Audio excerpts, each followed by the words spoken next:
Hi everyone, we're hoping that you're hearing us and that the technology is working.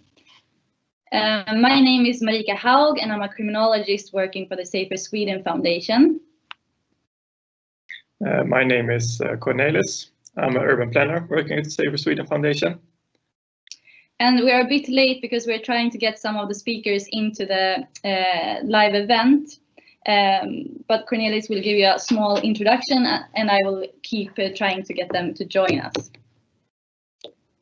We hope it will all run smoothly later. So we will have a short introduction here about the webinar and about where we are from and where you are from. Hopefully you will see the slides as well, as we will move on here. So this webinar, this webinar is organized by us, Safer Sweden Foundation. We are an NGO.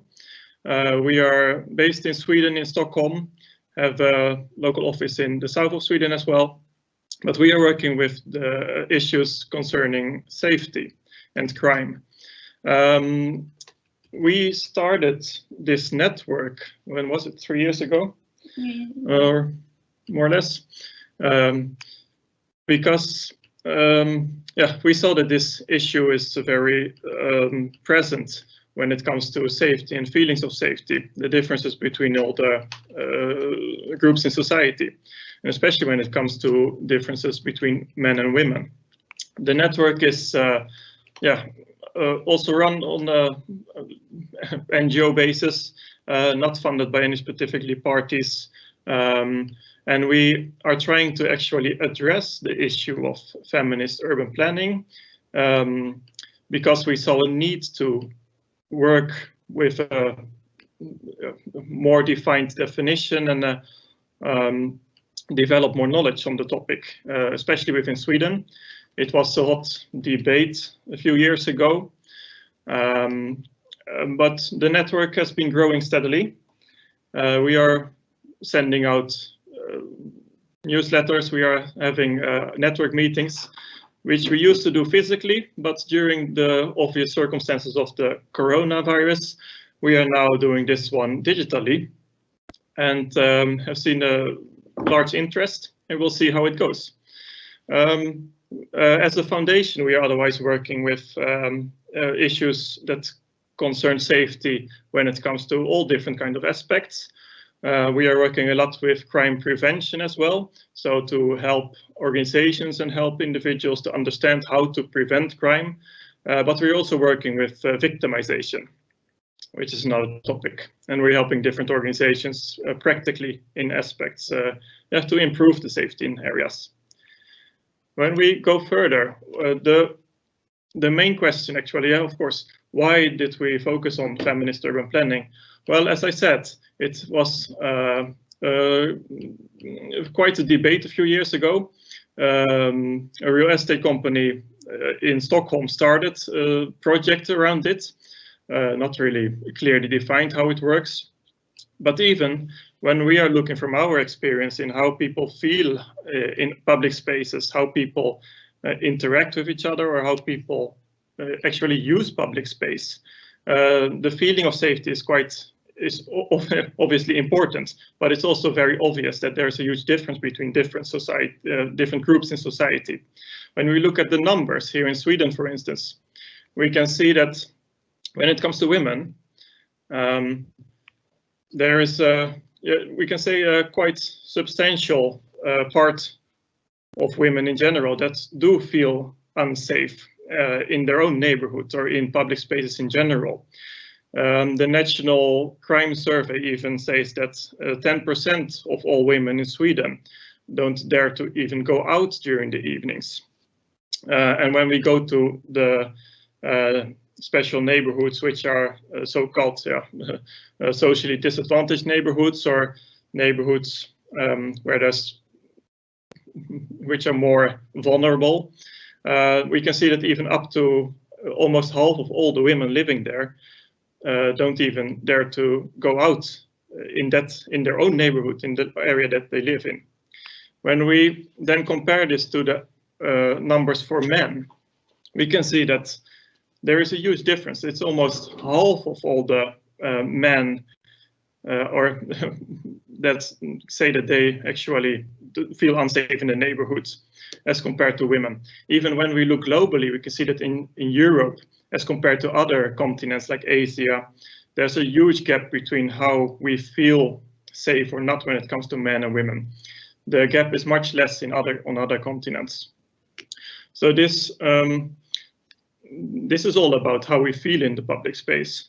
And that's also something that we work with, because we can look at the crime numbers, the actual crimes that are happening in a place. But that's, yeah, you can say just statistics. But then how we are using a place or how we dare to use a space is much dependent on actually how do we feel, how do we perceive it.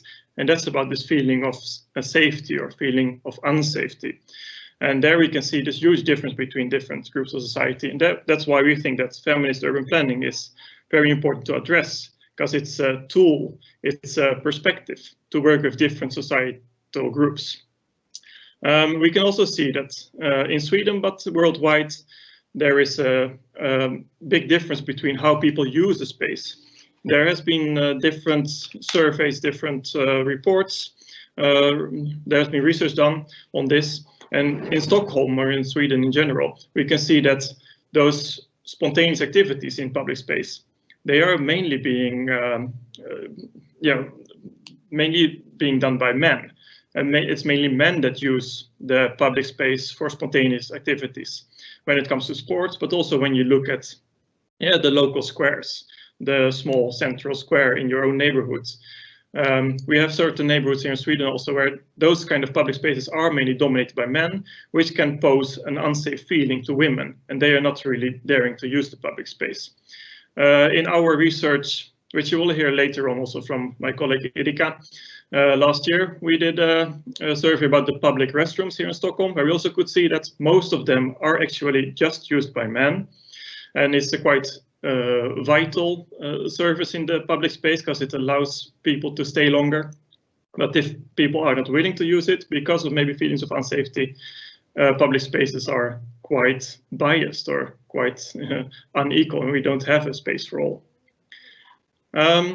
So this network is totally running freely, and we are trying to address all these issues, trying to lift different topics during our meetings. And now we have collected a large group of important but also interesting speakers to talk about different topics. But first we will go on to look on actually who is joining us today. So who are you? We have had 300 people registered for this seminar, and people have been actually coming from all over the world, from around 39 countries. So this is very clear that still today, this topic about differences between different groups in society, differences between men and women, is a hot topic and is very much debated, but also there's a huge need to discuss the topic and come with maybe solutions or come with different insights. The program looks like this. We have this list of speakers, but we have divided it in a few blocks. The first block will start with the very actual topic of the coronavirus, which is why we are actually online here. But we will hear from a few experts on their vision from their experiences on how the COVID situation has impacted the equality or the differences for different groups. What has been the effect? How are men affected? How are women affected due to this new situation? Then we will continue on and focus on different groups and how actually we can practically work with making a space more accessible for women, making a space, which is more empowering to activate spaces for women also. The next block, the third one, will look at very practical situations. We will look at public transport. We will look at the public restrooms, as we talked about, and how that is related to the accessibility for different groups. And the last block will go into more specified groups of society, where we will look into how can we activate spaces for specific, more vulnerable groups. And we will end the seminar with a reflection from UN, which has been working for a long time already on this issue, published different policies, and we'll get a reflection from them. After each block, we will have a short time to answer questions. Then there's 5 minutes questions after each block question session, but you can always post your questions online on the chat or on the Q&A. We will collect them afterwards and put them in the summary, so they can be also answered afterwards in written format.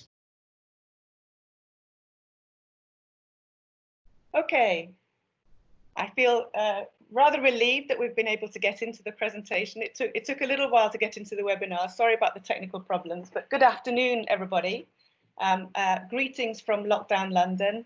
My name is Sally Neeshaw. I'm the program expert for the Urbact Program, working on gender equal cities. I'm going to spend a few minutes talking about how cities can promote women's liberty and safety more generally by focusing on gender equality, and then talk a little bit about what we think the gendered impacts of this pandemic are. For those who are not familiar with the Urbact Program, it's the European program that supports exchange and learning between cities. We co-finance learning networks of cities, we build capacity, and we build urban knowledge. We have a particular method we use which focuses on innovation and sustainability. We in particular help cities to work in more integrated and participative ways. That means we require our cities to involve local stakeholders and also to work across departments, across silos, and trying to connect economic, social, and environmental policy in whatever urban challenge that they're addressing. In terms of building knowledge, we published a report last year, 2019, on gender equal cities, really to try to inspire city makers with ideas and examples about creating conditions for both women and men to have equal power to shape their communities, their cities, as well as their lives. In that report, we gathered some data to show how inequality is persistent in cities, especially relating to representation, as you can see from some of the graphics, but also about economic equality and the way that cities are designed and run and the gendered impacts of that. We presented some challenges and some solutions with the basic concept that we want to accelerate change in cities. We focus, our remit as Urbact is to work with cities, local administrations. So we focused on what local government could do.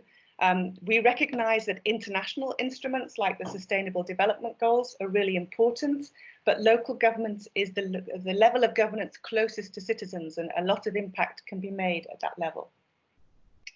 And in the report, we included a summary of what we call 10 actions to kickstart gender equal cities across departments and competences, with some very practical suggestions for politicians and policymakers. And I hope that you'll be able to follow the link and take a look at that later on. So now I'm going to talk a bit more about the gendered impacts of COVID-19, in particular in relation to the economy, inequalities, public space and governance. And we started to look at this a little bit in April to see what cities were doing in relation to this. The most obvious gendered impact in this pandemic is that men are more at risk and are dying more than women, for reasons that are not absolutely clear yet, and it's the same across the globe. So that's obviously important to state at the start. We also see the representation gaps continue. As you can see on the left, there's an overrepresentation of women in what are now considered essential services. So in health, in care, in keeping retail open and in educational settings. And women are often at the coalface in this pandemic and at more risk in terms of the virus. But then to the right, you can see there are noticeably fewer women around decision-making tables managing this crisis.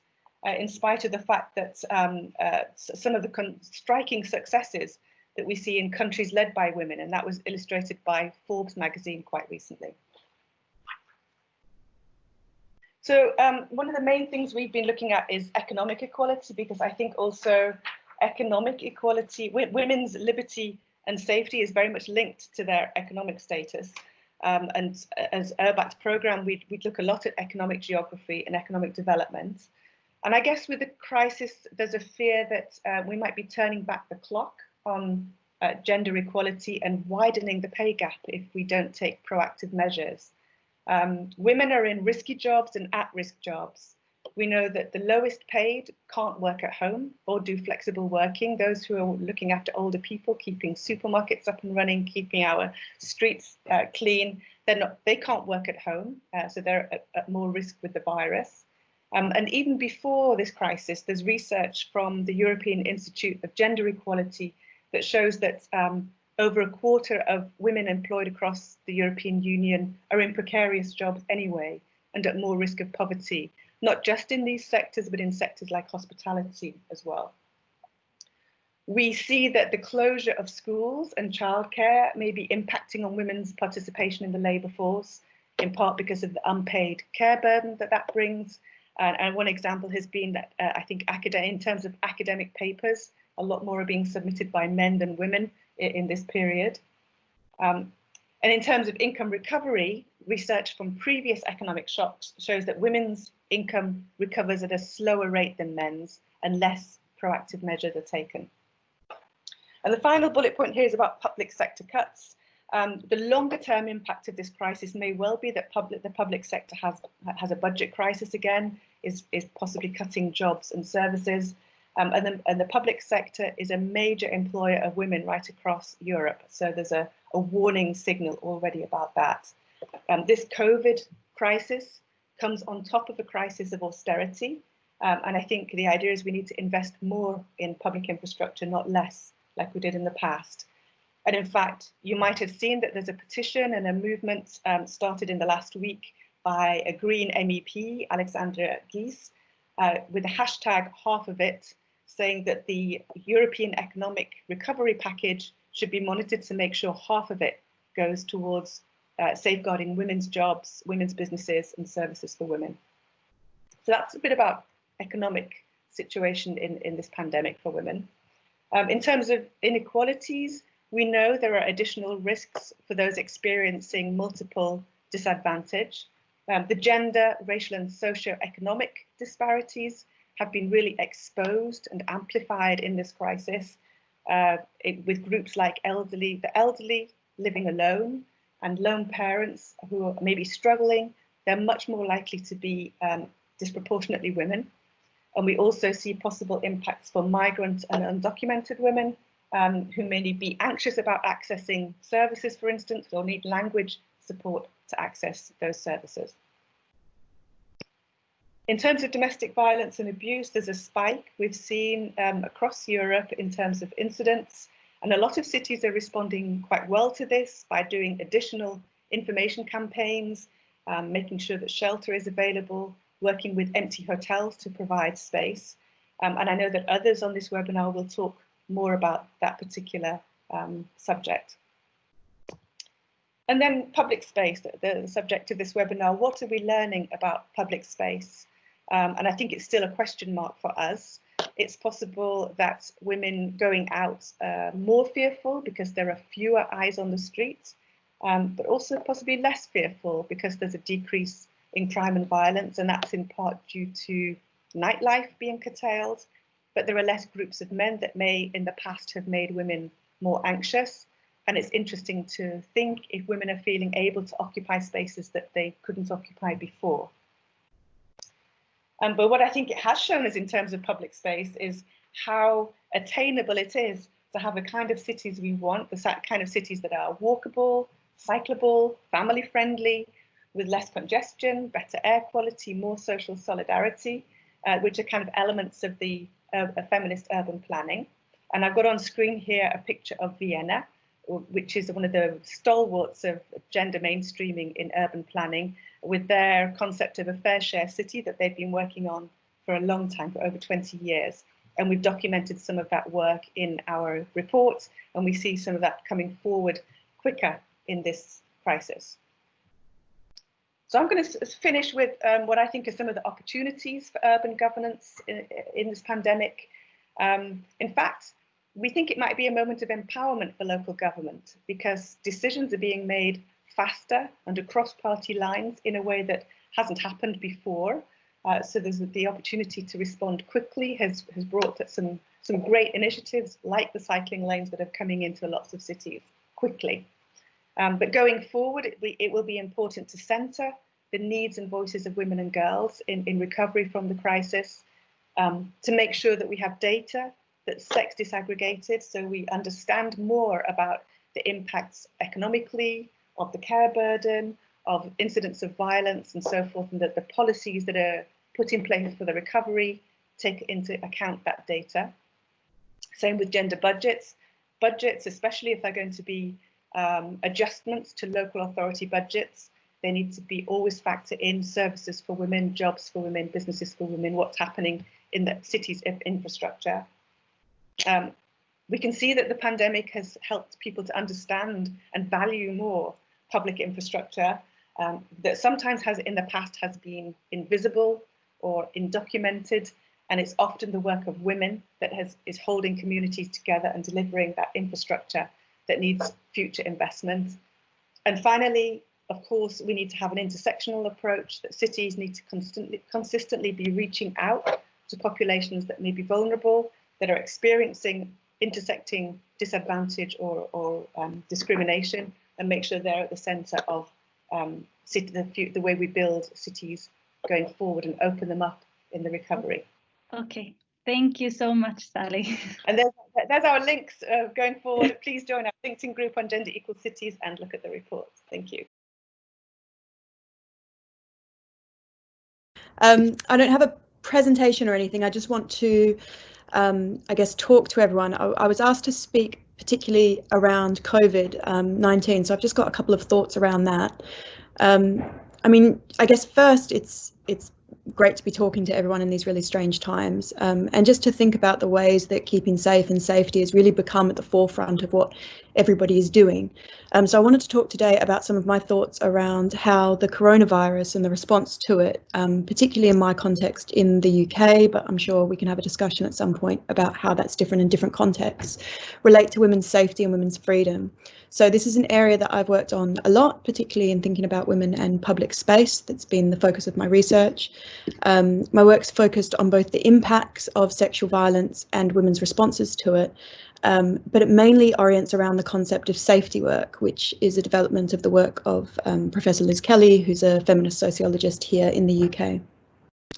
So what Liz's work and mine has shown around this idea of safety work is that women and girls perform habitual, invisible, and often unconscious forms of work in order to feel safer in public space. So for the women that I've talked to about this, what's really come out is that the work of safety is often in tension with freedom, so that to increase one, we have to decrease the other to feel safer. We become less free, and sometimes when we want to express our freedom, we feel as though that might be putting us in a place where we're less safe.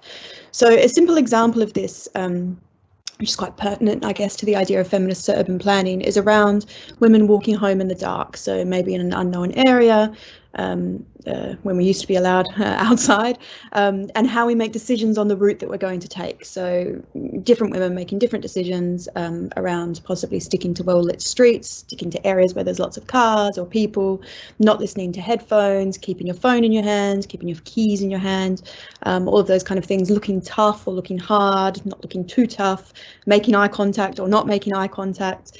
You know, women will have different strategies around these things that make them feel safer. And it's not the strategies, the difference isn't really the point. The point is that no matter the strategies, women will be doing this work habitually, often unconsciously. And what I mean by that tension between safety and freedom is that often this means that we occupy public spaces actually in a different way than maybe we want to. So maybe we do want to walk down a quiet street late at night when there's no one around, just to feel that sense of being alone in a city at night time. It can be beautiful. Maybe we want to go to for a jog, you know, in the middle of the night. Maybe we want to engage with the different people that we walk past. We don't want to put our head down. We want to look up. We want to smile, but we don't, for fear that that might invite some form of intrusion, which might turn into some form of violence. Maybe we want to take a shortcut, get home quicker, but we don't. You know, that kind of thing. The point is that we don't do it because we know as women and even as young girls that if we do this and something happens, we're going to be blamed. We're going to be blamed for taking that chance. We're going to be blamed for expressing our freedom because we didn't look after our safety. We didn't have that forefront in our minds.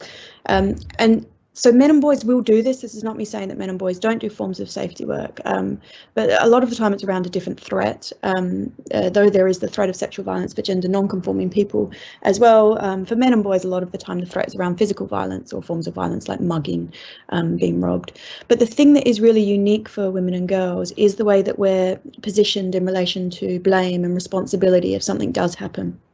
We're repeatedly told through different channels that if we don't prevent the violence that's perpetrated against us, the problem is with us. We've done something wrong.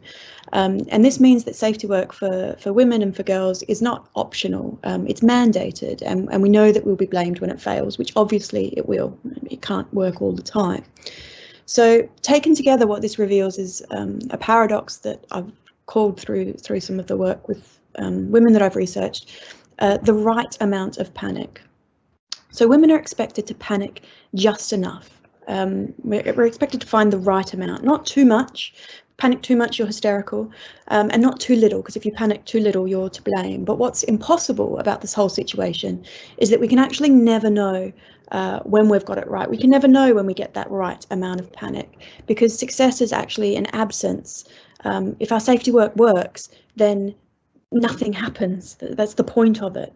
But nothing might have always happened anyway, right? We may have walked home the quiet way, headphones in, hands in the air, not doing any of the work that we think we're supposed to do to feel safe, and nothing might have happened. So we can never know if our work is successful. We can never and hardly ever feel a sense of achievement when our strategies work, and we can only be blamed for the inevitable times when it fails. And thinking about COVID, I think that the impossibility of that right amount of panic is something that the state, particularly in the UK, I'm sure everywhere, has really visibly had to grapple with right now. That idea of what restrictions are too much, what restrictions are in place for too long. Even within the UK, we have different restrictions at different times between Scotland, where I'm based, compared to England. At what point do apps that have been designed to protect our safety, such as that introduced in the UK, which is about tracking our movements and alerting us if we've been in contact with someone who's caught the virus, at what point does that safety encroach too much on our freedom? What's a hysterical response? What kind of success can we attribute to the response at all? It's a balance, right? And it's a balance that's being played out in different ways across the world. You think about in the UK, we're still having quite substantial social distancing measures compared to what's happened in Sweden. How much can we claim success for those measured when, you know, here we've got to almost 40,000 people have died. So thinking specifically around COVID and around what it might have shown up about the safety of women and girls and that idea of freedom, is that by now it's fairly clear in the UK, and I believe this has been the case across a number of different contexts, that the restrictions put on movement have actually impacted the safety of women in terms of safety from violence in the home. So in China, police reports have shown domestic violence increases tripled. In the UK, we've seen that Refuge has had an increase of 25% of calls and contacts online. The reasons for this have been given variously around the idea of forced coexistence, economic stress, that kind of thing. Feminists have spoken really well about it, revealing how abusive men assert control and their need to make their dominance particularly visible when they themselves are being told what to do and where they can go by the government. But I wonder if it's also showing up something about women's daily safety work in private spaces, so their ways of coping with and managing feelings of unsafety that arise in the present, and also those that have come from previous experiences of violence. And how we're not encouraged to think about that safety work as happening in private, because in many ways it's even more invisible than the safety work that's happening in public because it's in that private space. So lockdown and schools shutting and that kind of thing have removed some of the tools that women may have had in their safety box. We see this in Italy, where there's actually been a sharp decrease in the amount of calls to domestic violence charities, sparking concerns that actually the restrictions have removed women's ability to make that contact with agencies. And that's something that sexual violence services in the UK are also very concerned about, that women who were accessing support for forms of violence that have maybe been experienced as children may be finding it more difficult or impossible to access that support now, because actually they're having to homeschool their kids and they're not getting that private space that they used to carve out just for themselves. It's not just about seeking support though, so there's hundreds of other ways that women who live with abusive men have learned to adapt and strategize and manage this need to assert control. And the lockdown measures have removed some of those, so they're no longer able to find a task that urgently needs to be done outside of the home or by themselves or by their partner in order to leave the home and provide themselves with some space. They're no longer able to get exactly the right kind of milk or the right kind of toilet paper in order to mitigate his excuses for violence. So in taking away some of their freedom, we've also taken away some of the ways that they used this freedom to create safety for themselves and often for their children. So just to kind of wrap up, this is not saying that women haven't adapted and innovated, found new forms of safety work within the restrictions, and that's something we're going to be able to research in time. But for now, what I'm left with is wondering if part of what we might be seeing here is the success of women's safety work in private spaces, and that's been made visible by how our ability to do some of that work, as usual, has been taken away. And in terms of lessons around that maybe we want to take into this new world that we're going to have after the social distancing measures start to ease. I think, and I wonder and I hope that maybe we can start to pay more attention to how rarely we think of women as highly skilled and capable at navigating, managing and coping with violence in private and in public, and in finding points of safety. We need to think more about how policy responses routinely position women as lacking common sense or lacking the skills to be able to stay safe ourselves, and how messages need to start acknowledging the work that women already do around safety, our resistance and our expertise. We also need to learn from this that our freedom is connected, but our safety might not be. We've all been asked to restrict our freedom in order to protect not just our own safety, but the safety of others, and in the UK it's been very much around the safety of our NHS. But when we think about women and violence, what we see is that measures that some people take to feel safer may not increase the safety of others. And taking this on board may mean that we stop blaming other women for not behaving in the ways that we think we should. Research has routinely shown that women blame others for not taking the common sense safety precautions that we feel that we have to. So it's her fault for jogging at night, it's her fault for not leaving him. I would never get into a relationship with a man like that. So I wonder if, having had acknowledged so publicly and by so many that actually all women are not positioned in the same way in relation to safety, that might help shift that. And maybe part of our new normal can be acknowledging the daily resistance and resilience of women, even when it's not done in exactly the ways that we think are the right or the safest ways. And I guess ultimately, the last thing that I really want to throw out there is that I hope that this could produce a level of empathy with the restrictions that women are mandated to perform in order to feel safer. So having seen on such a global scale the ways that freedom and safety are intimately, innately connected, and how hard it can be to have to restrict one, to be told you have to restrict one in order to increase the other. I guess the optimist in me hopes that this understanding might stay long after social distancing measures have been decreased, and that, like the name of this seminar, we're going to stop thinking only in terms of women's safety, thinking about planning in terms of women's safety, but thinking about it in terms of freedom as well, to think about the fact that safety and liberty are tied innately together. I think that's something that COVID-19 and the restrictions that have been thrown up by governments around that has really revealed, and it's something that I hope that we hold on to when those restrictions have eased and we've gone back to being able to be as free as we were used to being before. That's kind of my thoughts. Okay. Thank you very much. Great, thank you. So thank you so much for having me. And thank you for that introduction too. I'm in the COVID block here. I am an urban anthropologist. I'm in Philadelphia, Pennsylvania. It's quite early here today, so please forgive me if I slip up a moment here. But I want to introduce myself in a bit of, I guess, sort of put it into context before going into the subject matter. And I think a lot of people, when they hear the word anthropology, perhaps some of you are more familiar, but a lot and have an understanding around archaeology, that kind of behavior. Or if you're a little bit more familiar with ethnographic research, you may also sort of understand this notion of spying on people or getting involved in different subcultural groups and really focusing on this. So this is sort of the way in which I sort of explain what I do, but it is definitely very true that I am sort of behind the scenes. I'm kind of creeping around a city in a contemporary urban environment, trying to see what people do. I call myself a professional people watcher for that reason.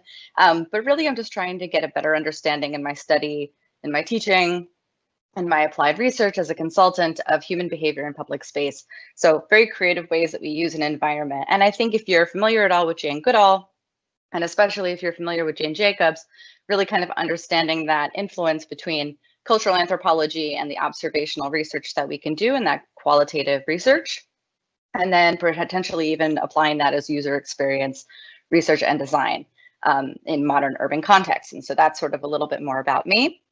The kind of things that I look to in public spaces to kind of tell the story, sometimes of things that human beings leave behind, much in the same way that we used to do this in the context of ancient urban or ancient societies as humans, as we have been evolving over time. We're very passionate and interested in kind of making our mark on the world. And that has definitely not changed through time either. So we have some sort of inherent need to put our handprint on things, for instance, perhaps even express really excellent messages to one another, written in concrete or carved into stone. This is something that's sort of a universal human trait. And I want to back up in terms of talking about the subject in cities and women and getting to COVID, in part because I think it's very important to understand where we came from. And this is all of the framing with regards to an anthropologist studying human behavior, to understand where we came from and how we got to now. So we have to start right off the bat by saying that cities are very strange in a long-term context in terms of how we evolved to now. Some of our earliest sort of settlements were not even necessarily permanent settlements after we were hunter-gatherers for hundreds of thousands of years. Göbekli Tepe in Turkey was actually a religious site, but it was a place where people would come together and settle for a moment and have some sort of shared spiritual experience. But that was only 9,000 BCE, before the Common Era. And before that, we also were essentially sort of expressing some sort of shared experience with regards to women, Mother Nature, Earth Goddess worship in some capacity. We had this sort of shared experience that led to a very egalitarian early city. And so the reason why I bring some of this up is also to kind of be hopeful towards the end of this presentation as well with regards to the future. I think sort of as an optimist, that we can learn from the past and hopefully learn what's happening right now and hopefully move towards a shared vision of a new city to some extent. And so Çatalhöyük, 7,500 BCE, really less than 10,000 years ago, we're talking about human beings settling down in place. And this was a very egalitarian place by comparison. So women and men were buried with the same kinds of tools, the same kind of elaborate sort of elements. And nobody seemed to be very hierarchical or sort of above the other. And then it came to the larger cities. And so once we became more urbanized dominantly in the region, and the Fertile Crescent in particular, this seems to be the shift where we go from sort of the mother goddess imagery to definitely empowered female representations of deities, but also we get this very hierarchical representation of the god king going to the male dominant god, ascending the mountain, getting closer to the heavens, conquering their enemies, and getting to a place of power. And so we really kind of see that from then on in history, and even to maybe even the present day, right? So one of the key things that came from this was social stratification, and then the physical stratification that also represented this level of power between the haves and the have-nots. And again, this is still represented today in the economic inequities that we have and disparities between rulers at the top and so forth. So whether tombs or temples, we also still exhibit this trait in our contemporary cities. And so I'm showing this in a way to say cities have not been around for very long, but we still are, as humans, exhibit a lot of the same characteristics. And we even express that, in my opinion, in the same ways in our architectural representations of our belief systems. So this gets to my key second point, which is that cities are fundamentally sexist in their modern, and by that I mean in essentially their entire context, actually. So within 10,000 years of urbanism, if we only have male-dominated societies, which certainly arose after the initial cities, then what are we talking about here? We're saying that there's 50% plus of the world's population are women, but only 1/2 of our species is actually in control of this and has been for almost 10,000 years. That's huge, and that's incredibly sort of insurmountable in its feeling. And if you think of it from the context of a woman in a city, as Valentine puts it, it's like we walked into a man's bathroom. So that's essentially our entire experience. And I know that a lot of the context around this conversation is going to focus on safety, especially from other speakers with regards to, you know, lighting and that kind of, those kinds of elements in the built environment. And so without getting into that, I want to also focus on another key aspect of male-dominated cities, which is that our cities shifted into being thought of as a product. And this is where it becomes really key to talk about sort of COVID, because the flip side of this is thinking more about the city as a habitat. So again, Jane Goodall or Jane Jacobs really thinking about anthropologically, these are our built artificial habitats that we create for ourselves and each other. And that's incredibly important. That cannot be overlooked.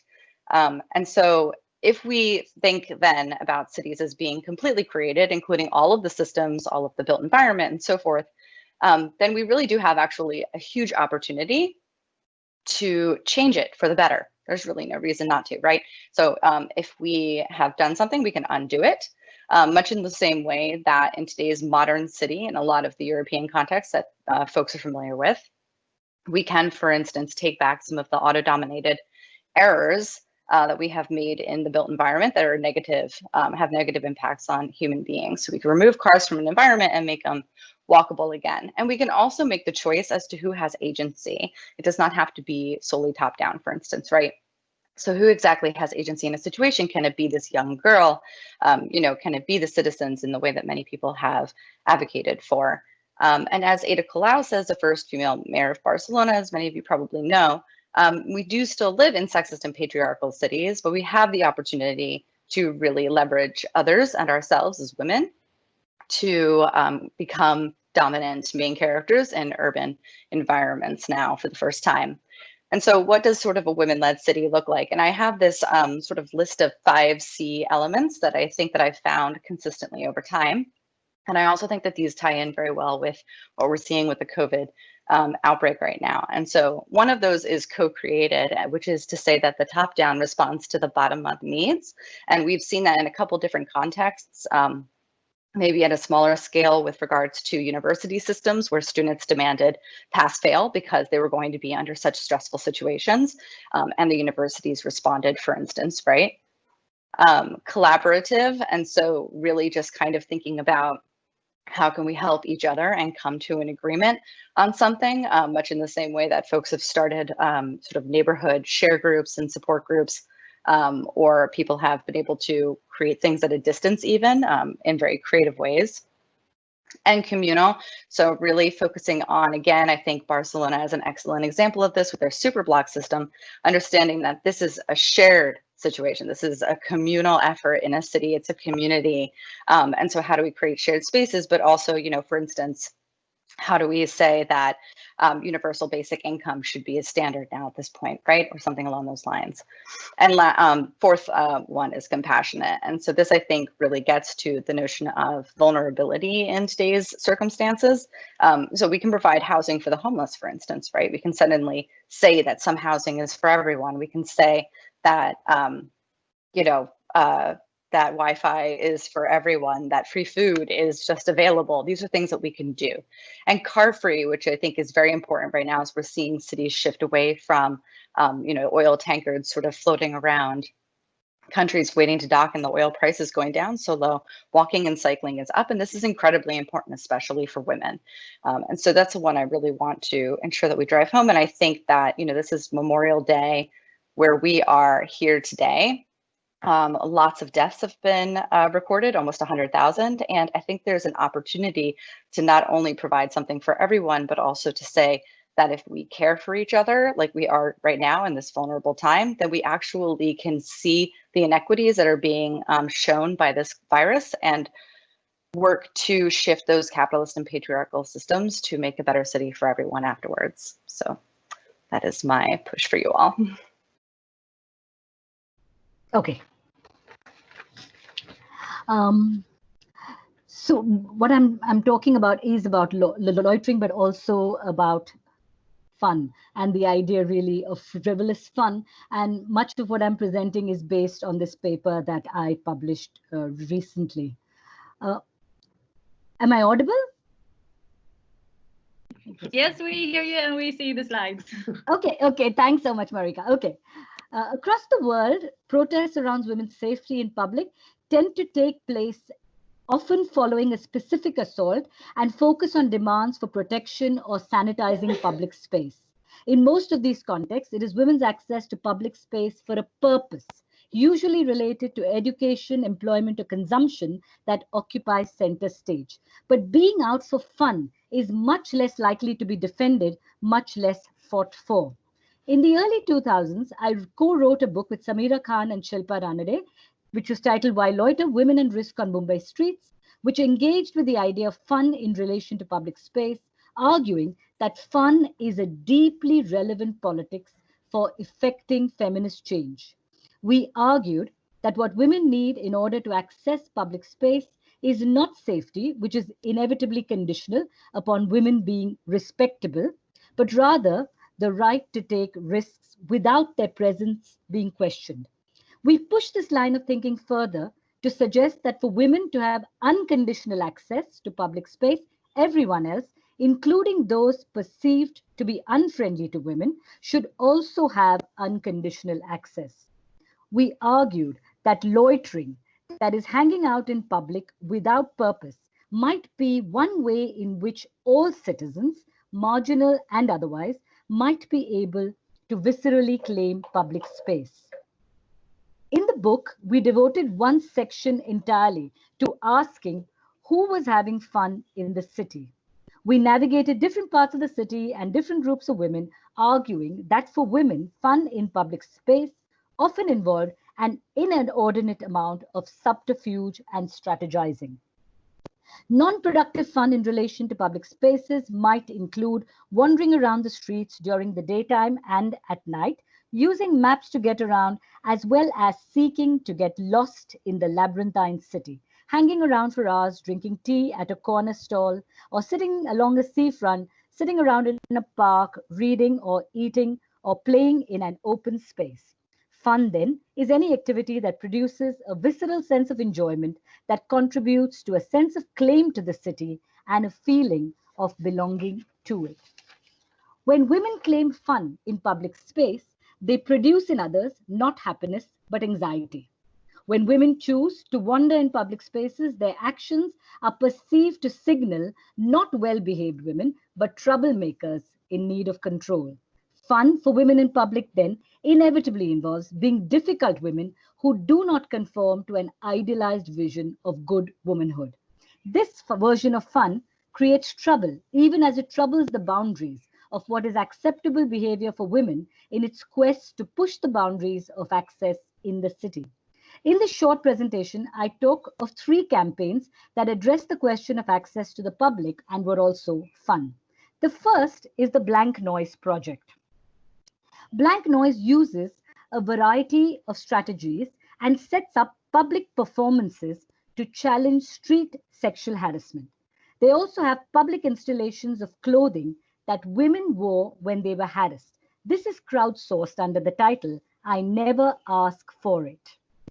Blank Noise also initiated a Meet to Sleep campaign that invites women to sleep in parks as a way of claiming space. Women take mats and water or nothing at all and nap on park lawns and benches. The second movement I'm going to talk about is one that grew out of our book, the Why Loiter Movement, where a group of people loiter, a group of women loiter on the streets and parks, usually every Sunday. Since 2014, when they started this, they have played games in parks, driven cycles, sung songs in the metro, and wandered the streets well after midnight, claiming public space. The third is an initiative in Pakistan, which began when one of the founders, Sadia Khatri, posted a photograph of herself at a roadside tea stall, a dhaba, that is largely peopled by men, as such places often are. Since then, girls at dhabas have played cricket on the street, organized cycling rallies, and run tea stalls. These campaigns are located in a long history. The desire to access the public without restrictions seems to know no boundaries, geographical, temporal, or class. The covers of books you are seeing are only some of the works that reflect on women's desire to access public space for fun. I'm going to stop sharing the screen as I conclude. I need to figure out, okay. Did that stop? Did that stop sharing the screen? Yeah, okay. These three movements, is it working? Yes, yes, it's working. Okay, brilliant. These three movements offer us new feminist voices that seek to engage cities, to engage other citizens in a dialogue whose outcomes are not certain or predictable.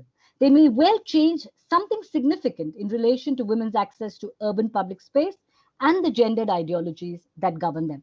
Or they may only change something infinitesimal, the way some women walk in the city, the way few people see women, their interaction with public spaces as spaces for recreation, hanging out, loitering, and fun offers a new site of engagement with both the politics of feminism and citizenship. Wandering women enjoying the streets are troublesome to their families, but wandering women enjoying the streets and claiming fun as feminism have also been a source of trouble for some feminist scholars and activists. Gendered claims to public space are being most vocally articulated by a demographic that can be described as middle class and relatively privileged. This has often led to such movements being seen as neoliberal and anchored to the individual desires of women. However, I would argue that these suggestions that claims to public space for fun are indistinguishable from neoliberal ideologies are largely mistaken. The embodied claims to public space are linked to ideas of citizenship within an egalitarian city. These claims are framed within an understanding of a respect for diversity and difference, the right of different groups to the city. Claims to loitering are fundamentally imagined as a collective rather than as individual. This sense of the collective is often missed by arguments that understand such protests as individualistic and neoliberal. Indeed, it seems rather ironic to suggest that claiming public space is neoliberal, as most neoliberal urban visions foreground a sanitized, orderly city that does not include loitering nor protesting citizens hanging out in public. If anything, the neoliberal desire appears to be to escape from the messiness of the public. To loiter in defiance of this is to disrupt the desirable features of the global neoliberal city. To claim the streets in a neoliberal world is to counter the suggestion that all of us would be far more productive sitting in a coffee shop or hanging out in a mall instead of wasting our time doing nothing particular on the streets. All the three campaigns are comprised of actors inhabiting and thus writing the city with their bodies, not the docile bodies of neoliberal consumers, but the rebellious bodies of women who refuse to stay within limits defined by patriarchal culture.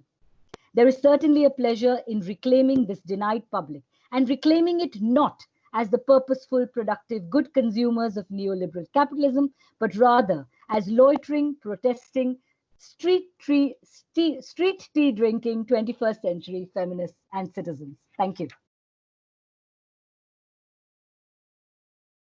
Perfect. Hi, this is a short lecture of Al-Sani Court, a soccer court for girls. We are one of Nordic region's largest real estate company focusing on retail properties. ICA Real Estate belongs to the ICA group that has grocery retail as one as core business. So ICA group's operations are divided into segments: retail, pharmacy, bank, and real estate. And the company is 100 years old. And I am a business developer at ICA Real Estate Company. And I have a background as an architect, project developer, and city planner. So I will tell you about one of our projects that are a little bit different than what we usually do. For us, the most important thing is to create positive, good, safe, and secure places where everyone feels welcome. So, and what can we do as a real estate company? Except good architecture and placemaking, of course, but also how can we work with the cultural and social context? Maybe I can put on my video also, so maybe you see me now also, and the presentation.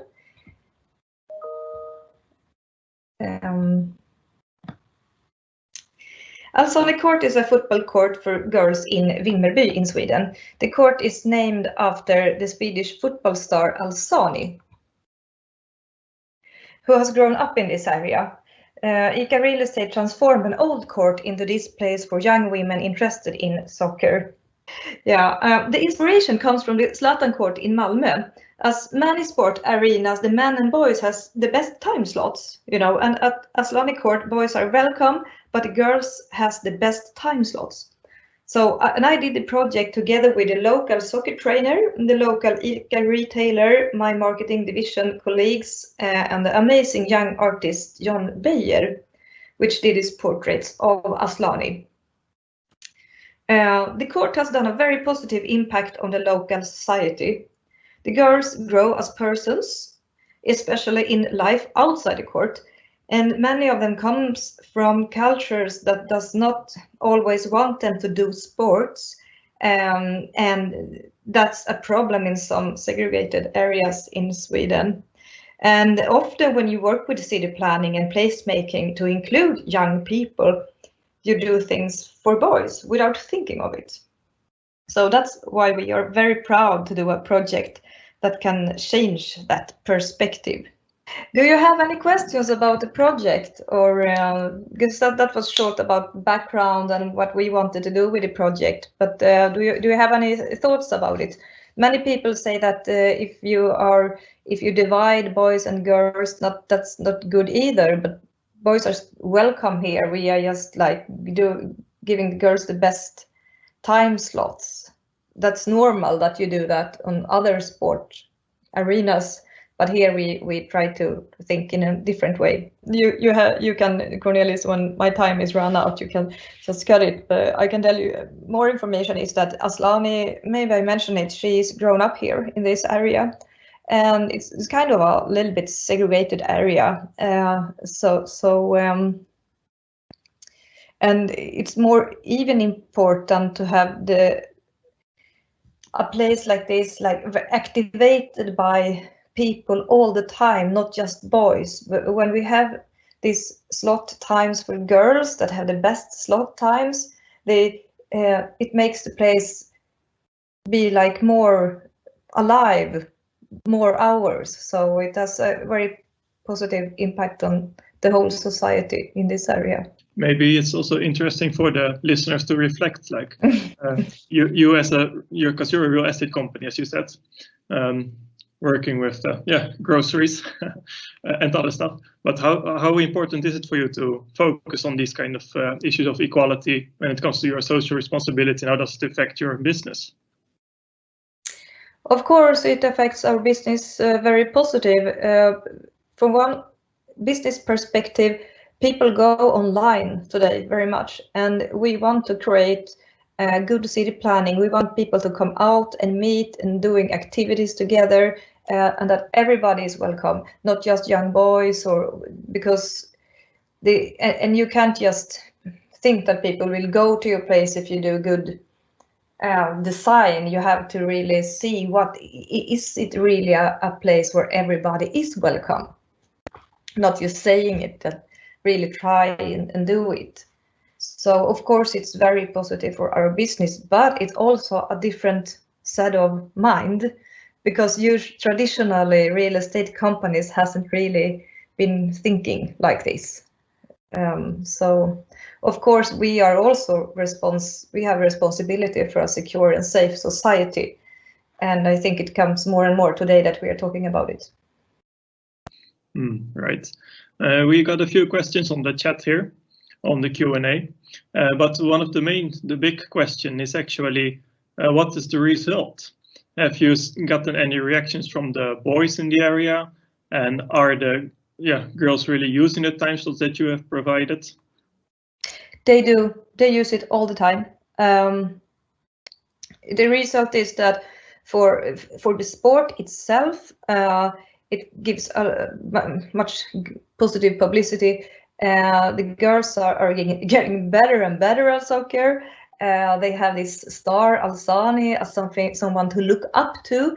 There is also female sports stars, and the place has been much more safe and secure because it's both girls and boys using it during more hours.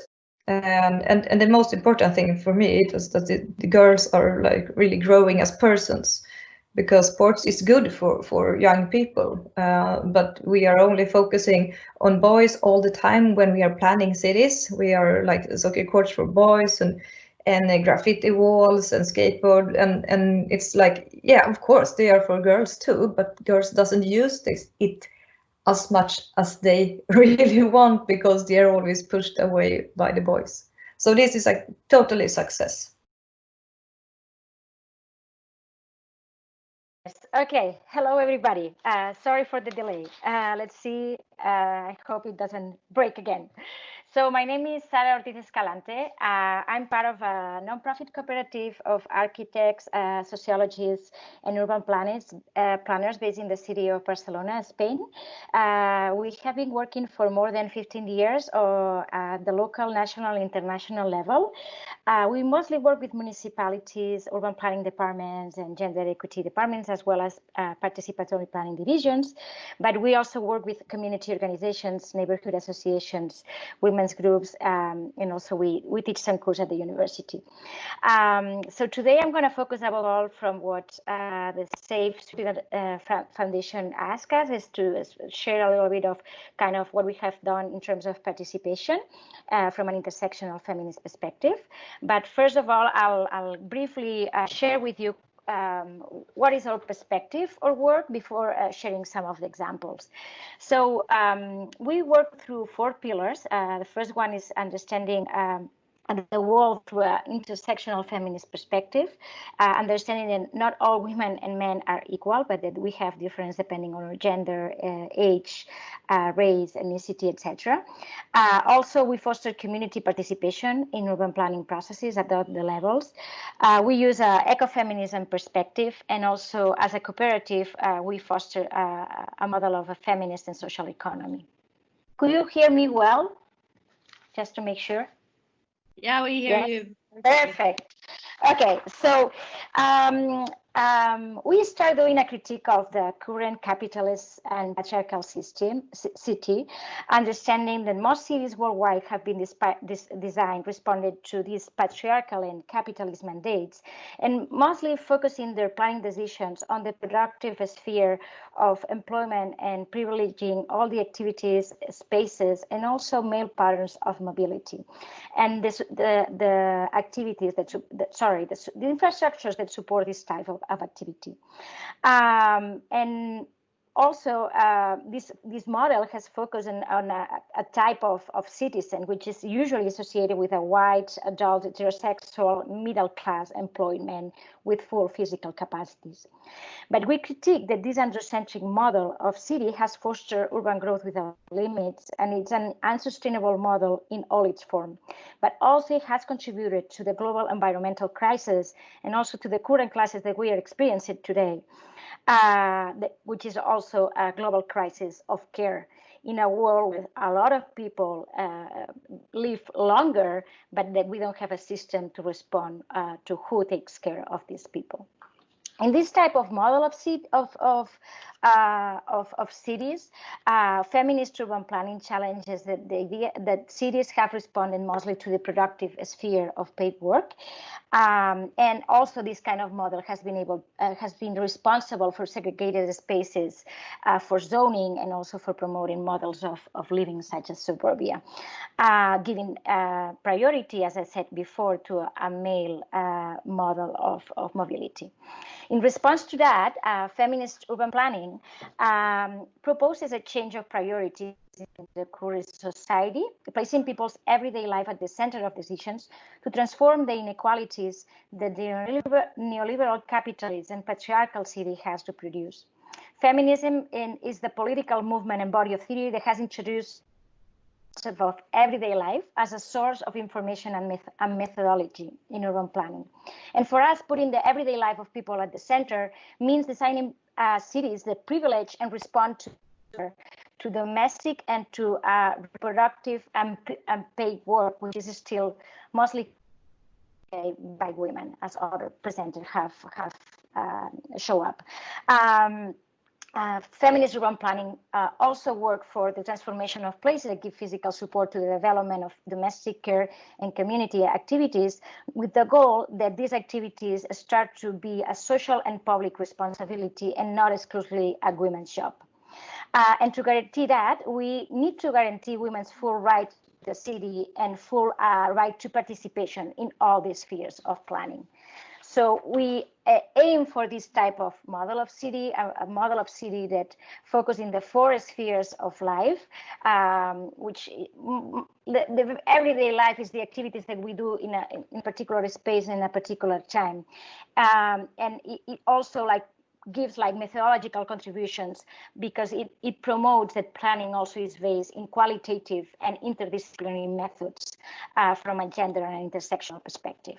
So, and this is oftentimes we like to make visible this kind of diagram that combines St. Jacob's ideas with Franziska Ullmann ideas of the choreographies of everyday life, because depending on the gender role that we are assigned in society, or everyday life be as simple as the one of the person that only has a responsibility to go to their paid job, or it can be very complex as a person with a paid job and with children that has to do several movements during 24 hours.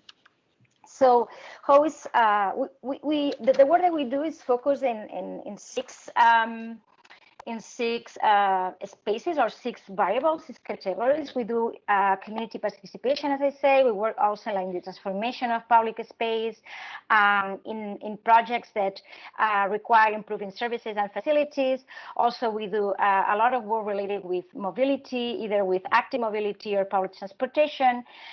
We also address issues of women's safety, and we apply this perspective also to housing and its surrounding. But I'm going to focus today on our approach and our practices on community participation. We believe that to break gender hierarchies and also the hierarchies that exist with urban planning, we have to promote community participation in all phases of urban planning, from problem definition, urban assessment of the everyday life needs, to drafting recommendation, and also to be involved in the design of the actual transformation. Over the years, we have used a diversity of methods that continually we adapt to each context and to the needs and characteristics of each group, acknowledging that people participate in different forms, and therefore we need to have different methods. So for us, promoting community participation from an intersectional perspective means to promote women's participation as experts and neighbors, because they have been excluded and made invisible for decades in this field. But also means to provide different challenges and spaces of participation, thinking of the schedules, the places where we meet, the kind of tools that we use and methods, depending on the group that we are working with. We also think that it's not only possible to do community participation through top-down, but that we have to support community action and bottom-up without imposing rhythms to the community.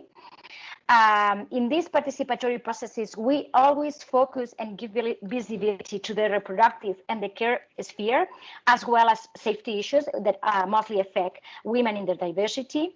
And we are always aware of the gender roles that appear in the participatory process. And that's essential, because if we are aware of the gender power imbalances that happen in a participatory meeting, we end up giving voice to the most, to the ones that have like a louder voice, or that have had more presence in these processes for a longer period of time, which is mostly men of a particular ethnicity or a particular class. So as I said, over the years, we have used different feminist participatory methods. We work from a philosophy of open access. All these methods, most of them have been published in Catalan and Spanish, but we also have some of the methods translated to English, and they are all open access through our website. And we've applied this work in more than 120 cities and towns around the world, mostly in Catalonia, Spain, Latin America, but also in some places in Africa. And I'm going to share in the last minutes that we have some of the examples. So for us to do participatory processes doesn't mean only to work with women. To apply an intersectional perspective means also to include the voices of the different groups that are part of our neighborhood. For example, we were facilitating these participatory processes to design neighborhood spaces in the new market of San Antonio in Barcelona. And to make the assessment, we work separately with 8 groups, one with youth, another with formal neighborhood association, another with elders, another with people with disabilities, another with women, another with children, and another with local retail stores. And it's very essential to adapt the methods, the times, and the dynamics to the different groups, and to also include all the results from each of the groups in the process.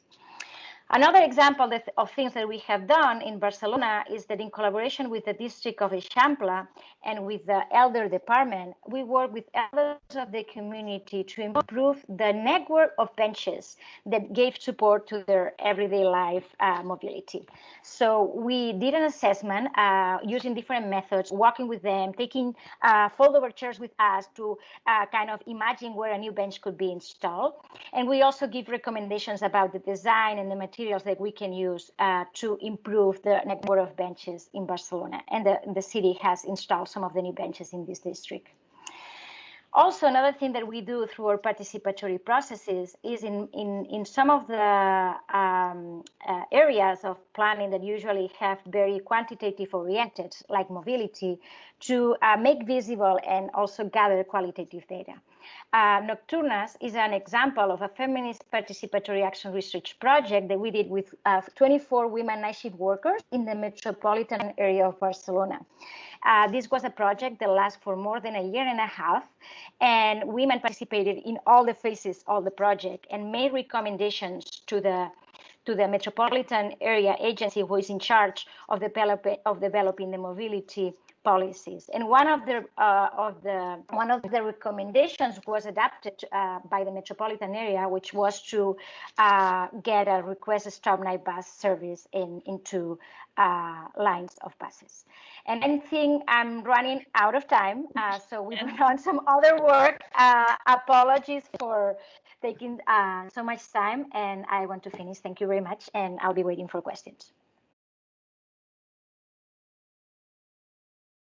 Great. So I'm going to talk about my combined findings from 3 studies which I conducted, which was looking at exploring crime prevention strategies that could be imposed to deter individuals who committed sexual offences on London trains, SALT.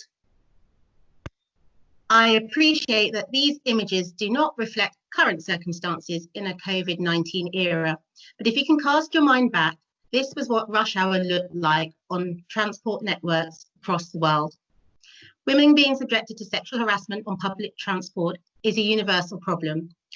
These behaviours include making obscene gestures, pinching, staring, touching, and rubbing up against a woman. In the UK, more than a quarter of women generally do not feel safe using public transport at various times in the day, with reporting levels at approximately 10% of sexual offences actually being reported to BTP. Recent initiatives have sought to improve this, and those who are in the UK might be familiar with the Reported to Stop It campaign. However, underreporting is not the sole issue. Alternative approaches are required to enable law enforcers to both protect more women and catch more offenders. The material presented here relates to female victims and male perpetrators in line with the theme of the webinar. However, it is acknowledged that men are also victims of sexual assaults. In my research project, data analysis was conducted with the overarching research question, in what manner and why do individuals commit sexual offences on London trains? So this included observations and semi-structured interviews with 14 proactive BTP police officers. These are plainclothes officers who are tasked with detecting suspects. I also included semi-structured interviews with 5 individuals who'd been convicted of assault. And I had access to offence data from BTP records over a year period from 2016 to 17. Results were triangulated to build an account of how these sexual offences were carried out, looking at how motivation and environmental factors impacted on and influenced decision-making and subsequent behaviours.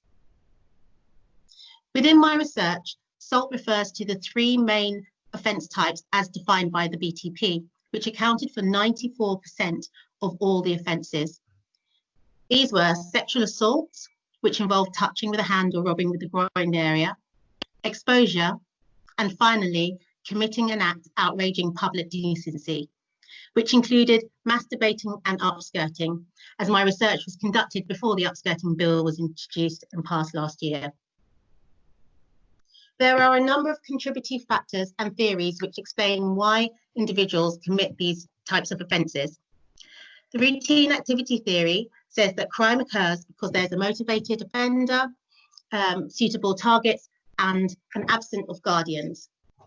In the context of the London Tube, this equates to motivated people who want to sexually assault others going on the tube where there are plenty of female targets. Whilst there are other passengers present, they are not really tuned in to what's going on around them, so often don't act in the capacity of guardians. The rational choice perspective gives prominence to the importance of understanding offender decision-making in different circumstances or locations, and consequently how certain locations or opportunities could be manipulated to reduce crime. Temporal factors explains that morning and evening rush hours are prime time for sexual assaults, and then the spatial factors relate to offences occurring at very busy stations where there are often big interchanges, usually on trains that are going through the heart of the city. It is near impossible to eliminate the crowds during rush hour or significantly change the design of trains or platforms. However, the most relevant to think about is drawing upon the rational choice theory when thinking about how to deter individuals from committing assault. The narrative of those who offended suggested that there was a cost-benefit analysis to individuals' decision-making process, although this is often rushed and flawed, with the need to achieve a thrill being the overriding factor. Furthermore, they were driven by certain rationalizations and cognitive distortions, which allowed individuals to continue with their inappropriate behaviour. So the rationalizations and cognitive distortions tended to be central to these explanations for why people sexually offended on the trains. And often individuals conveyed a sense of believing they remained on the right side of the law and tended to use the excuse that they were not directly harming people, especially for those who were upskirting individuals. Also, exposure was justified because the victim could look away, therefore the perpetrator was not responsible for their actions and of this person seeing their behaviour. Rationalizations were embedded in and interacted with the social norms such as the objectification of women, violence against women, and male control over women. Individuals at the time of their offending perceive their behaviour to fall within the confines of societal norms, which enable them to maintain a positive self-image. The dissociation is present during this offending behaviour, which explains their past wrongdoings in terms of the external factors, and this helps them maintain a normal identity. So when thinking about situational crime prevention strategies, the main aim is to counteract the neutralisation techniques used by individual offenders. And this is to induce an element of shame and guilt for their intended inappropriate behaviour, and effectively remove excuses for the commission of the crime. The act of neutralising the neutralisation removes the option for the individual to be able to define their behaviour as acceptable, and they will therefore have a harder time continuing with offending behaviour. It's also to arouse feelings of conscience at the point and locations at which the individual is contemplating committing a sexual offence on the train, increasing the level of guilt experienced by the individual in going forth with this action. Presenting the anti-neutralisation message at the immediate time of the crime is essential in order to affect the situational calculus made by individuals, the cost-benefit calculation that they carry out. And this is consistent with current application of behavioural research to policy making. You might be familiar with the nudge approach, which is correcting what's perceived as errors in people's choices by altering their choice environment without restricting their freedom to choose. So, in terms of morally engaging or morally re-engaging individuals, displaying messages that remind individuals that their sexually inappropriate behaviour causes harm to others and will not be tolerated could be placed at tube and train station entrances or inside the carriage doors. Similarly, increasing the public's feelings of censure may be achieved by a media campaign in which individuals who commit assault are portrayed as morally wrong, while respecting others is portrayed as a moral obligation. However, the effectiveness of such a campaign must be perceived by all as a realistic portrayal by both the victims and, more importantly, the perpetrators. A recent campaign in Paris in 2008 was rebuked because the problem with using animalistic metaphor to represent harassment is that no man will identify it with it. It also established the fact that aggressors can be any type of, or it fails to establish that the aggressors can be any type of man, not just monsters or animals who are subject to uncontrollable impulses, like in this ad where there's a picture of a bear. Whilst the individuals considered possible lenient punishment if they had happened to be caught, this did not always feature strongly in their evaluation of the risk of committing assault. It's often not the legal consequences that had the greatest impact. It was a negative impact on relationships with family and friends, as well as on job and career prospects. Underestimating potential consequences is likely to contribute to their decision to commit assault. Therefore, educating potential individuals about the true consequences of being convicted could persuade them to desist. Moral engagement cannot be considered in isolation, as wider cultural norms within society exert powerful influences on people's moral thoughts and behaviours. So adopting the perspective that one's context can influence one's tendency to morally disengage and commit a sexual offence is key in a climate where men see harassment as harmless fun or normal gendered interaction. Thank you for your time today.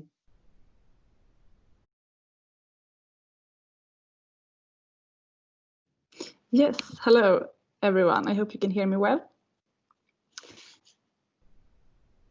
Is the sound okay? Yes, we hear you. Perfect. So my name is Erika Sjöqvist. I'm a human geographer and urban planner at Safer Sweden Foundation. I mainly work with BID-inspired place collaboration by developing tools and providing support to municipalities and private stakeholders who want to collaborate around safety and place development. But when I first came to Safer Sweden in 2018, I got the opportunity to delve deep into the fascinating topic public restrooms.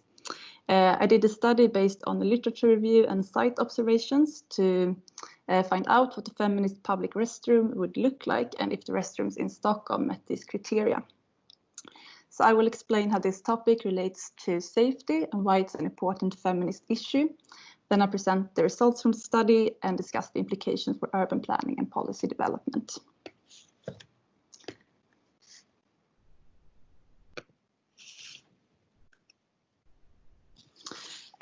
So public restrooms are a good example of why feminist urban planning is an important approach to make public spaces more inclusive and safer. Access to public restroom can be necessary for people's ability to move freely in public space. This is especially true for some social groups, for example, people with urinal or bladder-related problems, which is more common among elderly people. And since public restrooms create conditions for a diversity of people to use public space, they can also contribute to increase the security and perceived safety. So besides being about justice and equality, it's also about safety. And due to both sex and gender differences, women and men have different needs when it comes to restrooms. Women might need to use a restroom more frequently than men due to menstruation, pregnancy, and breastfeeding. Since women often are the main caregivers of children, they might need to visit the restroom more often to change diapers or help children use the toilet. In some places, women are frequently being exposed for sexual abuse and violence when they use a public restroom.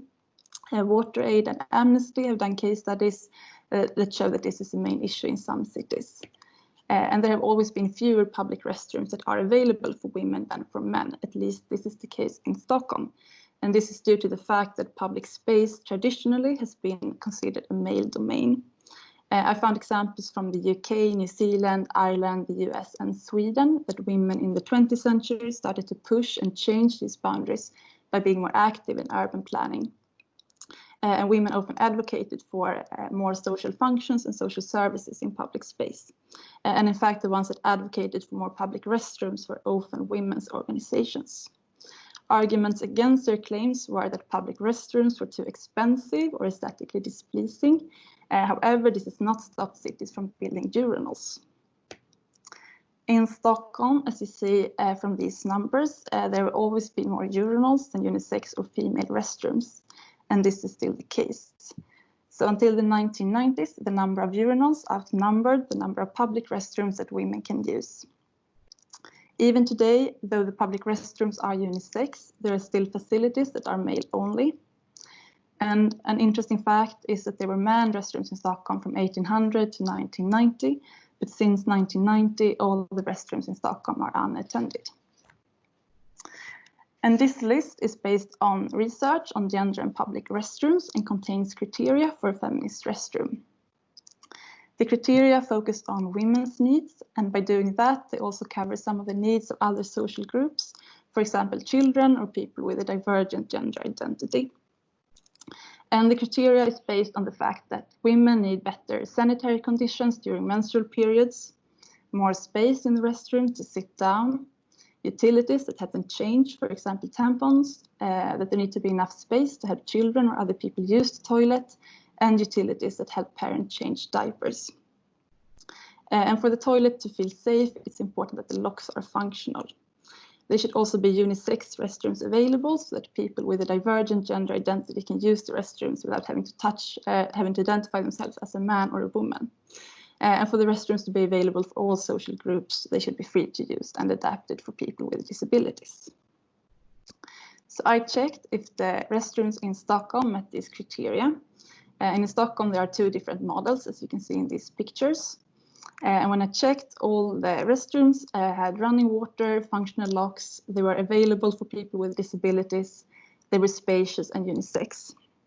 However, some of them lacked soap, toilet paper, and paper bins, and about half cost money to use. and none of the toilets had sanitary bins or changing tables. And these criteria refer to the actual restrooms, so not to the urinals. So some of these restrooms had a urinal attached to the cubicle. So in fact, women don't have as many facilities as men do. And I also counted the number of men and women that used the restrooms, and only 1 in 10 visitors, in fact, was a woman. So, and the majority of visitors, 7 out of 10, used a urinal. And as I mentioned before, half the restrooms cost money to use. So in fact, there is a big difference between how men and women use the public restrooms in Stockholm. And the Feminist Urban Planning Network had a seminar 1 year ago that was dedicated to public restrooms, in which the participants together agreed on a list with criteria that all municipalities should use when they plan and construct public restrooms. So firstly, every municipality should work out specific guidelines or policies that regulate the location, layout, and administration of public restrooms. Secondly, all public restrooms should be free of charge. Thirdly, there should be a formal social control in the vicinity of the public restrooms. Fourthly, there should be enough restrooms in the public environment so that people's free movement is not hindered or limited. And finally, the private sector should, in collaboration with the public sector, address the issue of public restrooms. And these criteria are about making sure that there are enough restrooms in the public space, but also that the restrooms that exist, in fact, are available for all groups. And one of the key issues to solve is how to ensure that the restrooms are well maintained and clean, and to ensure that they are secure and perceived as safe to use. So by having formal social control, for example, there could be staff that are responsible for cleanliness and safety. That could be one way to ensure that the toilets also are both cleaner and safer. And one of the guest speakers on that network seminar was Anke Schröder. She's a German architect, and she presented an example of a model from Germany that we found inspiring. It's called Nette Toilette, and the idea is that municipalities subvent business owners who allow the public to use their restrooms for free. So when the sign is on the door, people know that they can use the restroom in that restaurant or cafe. And there are also maps available that show where in the restroom, where in the city one can find an available restroom. So this is one way to ensure that there is a formal social control near the restroom. And maybe that's one way to solve some of the difficulties that arise when a restroom is unattended and therefore isn't as secure or clean as it must be for people to perceive it as safe to use. And I also think it's an inspiring way to connect the public and private sector to solve a public issue. So based on the feminist criteria and the list with demands, we made a checklist with criteria that you can all use to check the state of the public restrooms in your city. Or if you work in a municipality, you could apply these in the planning process. And this checklist, along with the criteria and the results from the study, are available in the publication Feminist Public Restroom that you can download at the Safe Sweden website. And finally, some takeaways. The state of the public restrooms in a city can tell us a lot about the state of justice and equality in that city. The issue of public restrooms connect public health, urban planning, and safety. It's not only about the numbers, but it's essential to make sure that the specific needs of various social groups are considered in the planning process. And finally, a greater awareness, policy development, and new models are needed for cities to provide for safe and equally available public restrooms. So that's all from me, and I think we will post a link to the publication in the summary later. And I'll be happy to answer your questions in the Q&A, or you can email them to me at my email address. So first, about me, I was born and raised in Egypt, and I was part of honor culture myself. I also have political asylum here in Sweden. When I came to Sweden, I was surprised and disappointed to find that some of these toxic values of honor culture have established themselves within some segments of the society here.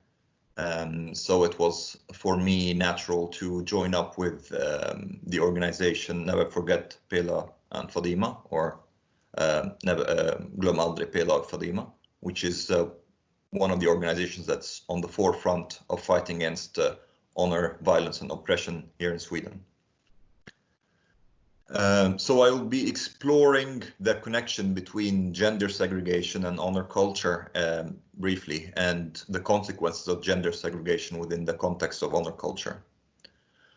First, to try to define honor culture, I would say it's a collectivist value system which can be both religious or cultural, which lead to the family or the community controlling the sexuality of some individuals within the family, restricting their freedom, mostly of young people, especially girls, due to a belief in chastity or sexual purity, and having a virginity ideal. And the belief that if that is violated, then the honor of the family is lost and violent measures have to be taken to restore it. And it's also important to note that honor cultures doesn't have just to do with religion. It's just about value systems in general that promote this idea of chastity or sexual purity, and also combined with some form of male guardianship to ensure this chastity and virginity of the girls in the family. And the estimates of how many people are exposed to it in Sweden vary, but it's estimated as up to 240,000 people here in Sweden are exposed to honor, violence, and oppression. And now to go to gender segregation. Gender segregation is actually one of the main aspects of honor culture structure. And within the honor culture context, it helps the society, the community, and the family to tighten their grip on controlling women, and hence preserving this chastity by limiting their access to men and limiting men's access to them, and hence preserving the family's honor. And in doing so, they also attempt to ensure the validity or the value of these girls in the marriage market as virgin and chaste, and also having control over the potential suitors whom are to be the future husbands of those girls. And in that sense, it's also depriving the women from their freedom and agency to seek and choose a partner, their agency to decide over their own lives, their bodies, over their sexuality and their future in general. And it's also important to note that the countries where gender segregation is the social norm tend to have higher rates of sexual violence and lower degrees of gender equality and human rights in general. Egypt, for example, has been described to have a sexual violence epidemic by Human Rights Watch. Gender segregation also leads to the sexualization of every interaction between individuals of the opposite sex, because both sexes are aware that the reason that they were separated has to do with sex, which conditions men to start viewing women as sex objects, and women to see men as sex offenders whose main purpose is to, in interacting with them, is to violate them sexually. In my opinion, there are 4 views of gender segregation in the West, or in promoting gender segregation.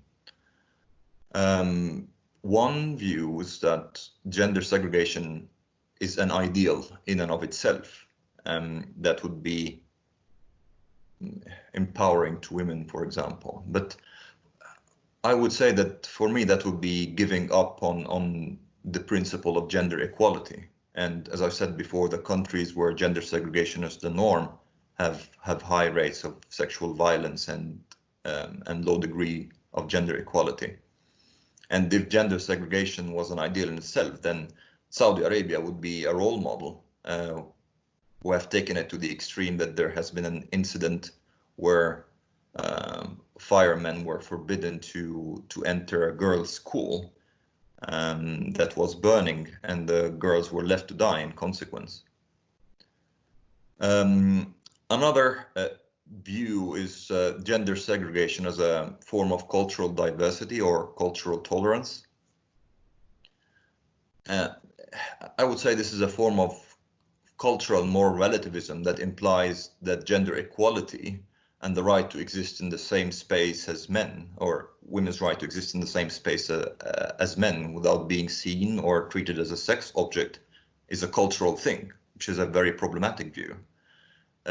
It's also a betrayal of both women and men who are fighting for progressive values and gender equality within their community.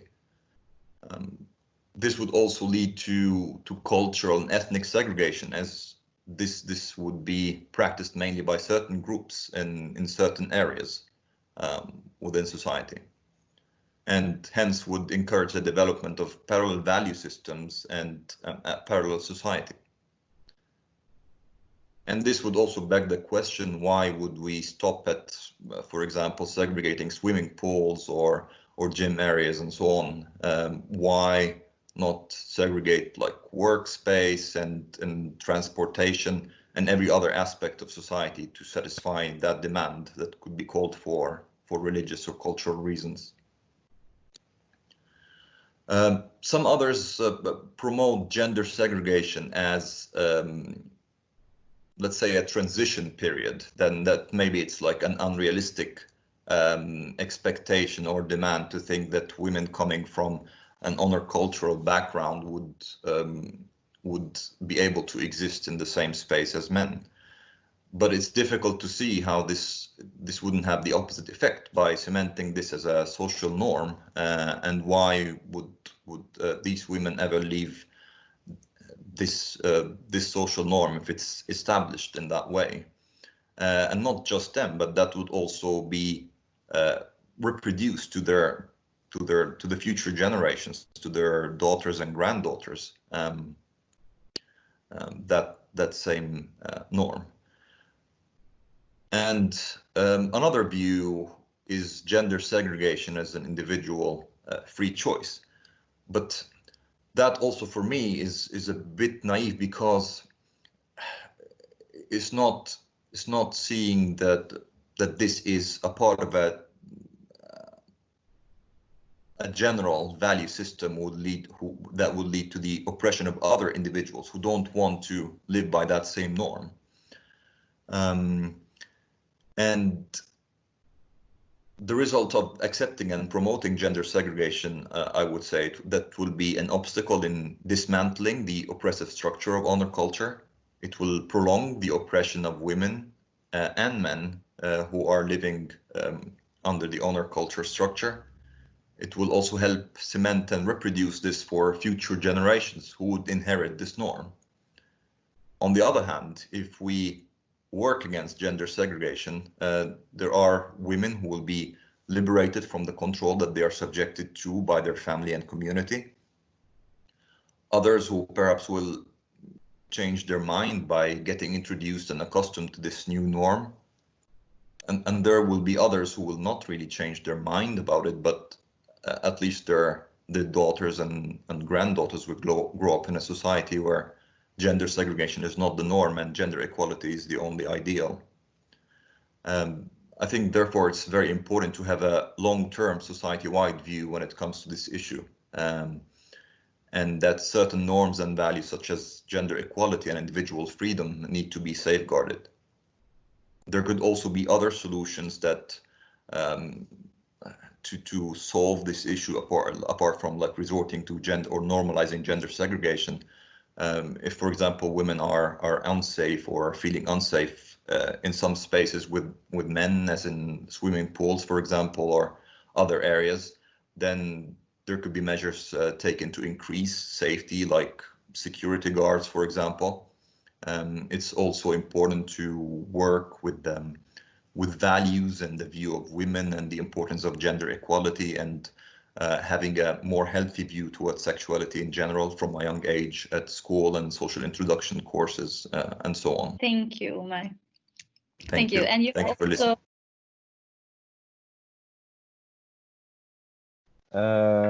So thank you for having me. My name is Roni Al-Jalkh. I'm Lebanese.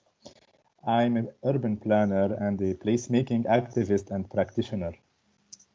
So I'll be talking about facts throughout my teaching experience and my field work with my students.